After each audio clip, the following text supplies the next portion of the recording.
Kube ingozi enyantisa igazi nedlule nabantu abayisikhombisa eyenzeke kulomgwaqo uR31.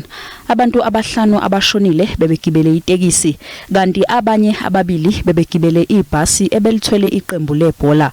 Lo mndeni usathungatha amalungu awo amane okubalwa kuwo nengane eneminyaka eyisithupha abebegibele itekisi.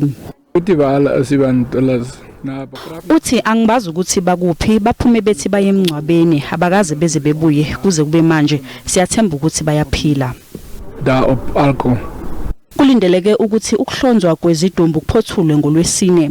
We can confirm that the 7 bodies of the deceased are currently with us at the mortuary.